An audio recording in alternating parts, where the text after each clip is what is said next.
आज मैं छत्तीसगढ़ आया हूं। भारतीय जनता पार्टी ने यहां पर 5 साल तक घपले घोटालों की सरकार, अत्याचार की सरकार और वादा खिलाफी की सरकार जो यहां चल रही है, भूपेश बघेल की सरकार, कांग्रेस पार्टी की सरकार, उस सरकार के खिलाफ जन जागृति फैलाने के लिए फिर से एक बार यहां भाजपा का सरकार बनाकर छत्तीसगढ़ को विकास के रास्ते पे ले जाने के लिए आरोप पत्र लॉन्च करने का कार्यक्रम किया है। इसमें मैं आप सभी का हृदय से स्वागत करता हूं। मित्रों, छत्तीसगढ़ में 15 साल तक डॉक्टर रमन सिंह की सरकार रही। ये 15 साल अटल जी ने जिस स्वप्न के साथ छत्तीसगढ़ की रचना की थी, वो सपनों को साकार करने के 15 साल रहे। छत्तीसगढ़ को मध्य प्रदेश से अलग इसलिए किया गया था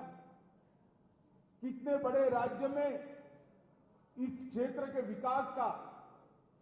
कम ध्यान रखा जाता था। अटल जी ने उस वक्त 3 राज्यों की रचना की, छत्तीसगढ़, झारखंड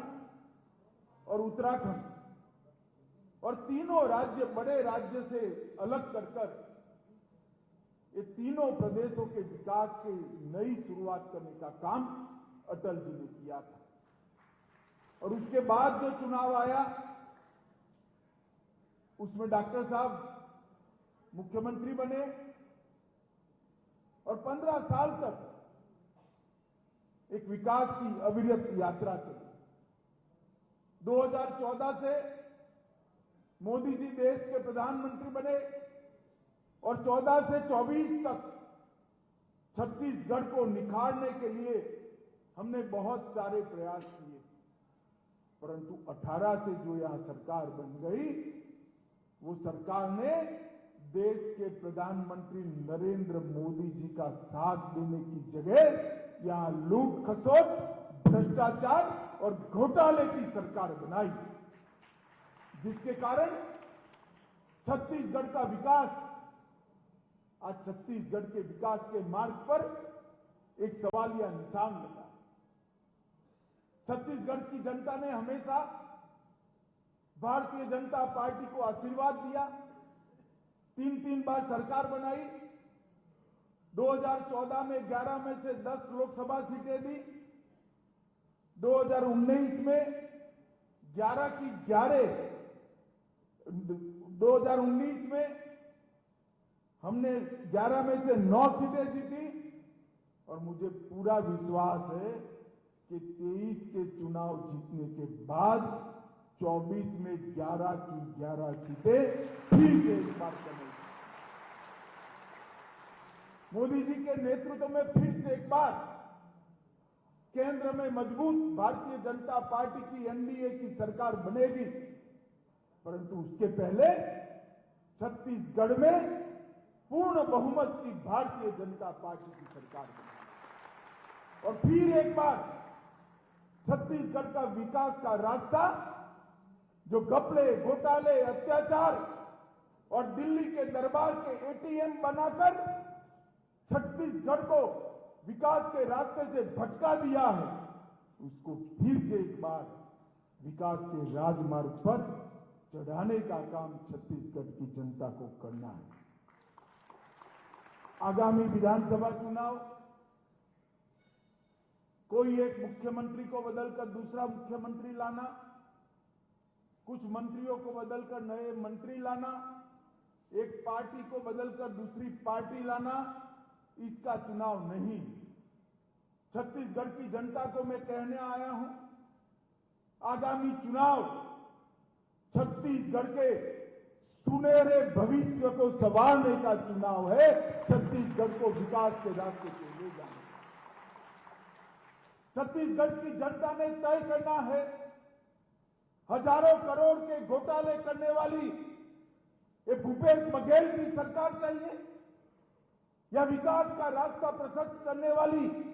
भारतीय जनता पार्टी की सरकार चाहिए।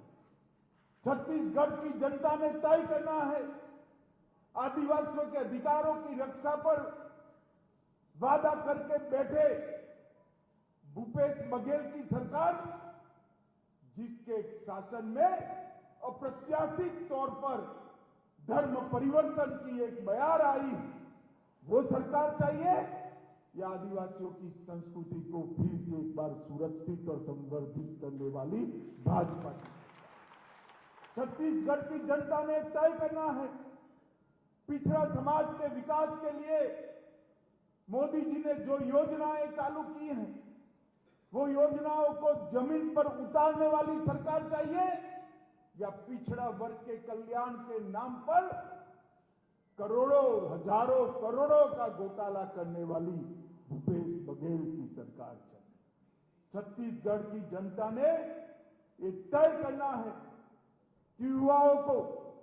झूठे वादे देकर कौशल विकास और रोजगारी का बेरोजगारी भत्ते का वादा कर युवाओं को कौशल विकास के नाम पर दुबई में जुए की ऑनलाइन जुए की ट्रेनिंग कराने वाले महादेव ऐप के भ्रष्टाचारी सरकार चाहिए या युवाओं का विकास करने वाली सरकार चाहिए। मित्रों, भ्रष्टाचार, परिवारवाद, जातिवाद और दिल्ली के दरबार के दरबारी छत्तीसगढ़ का भला नहीं कर सकते। छत्तीसगढ़ का भला कर सकते हैं केवल और केवल भारतीय जनता पार्टी की सरकार, जो नरेंद्र मोदी नेतृत्व में डबल इंजन की सरकार के रूप में कर यहां पर फिर से एक बार विकास की बयार लाई।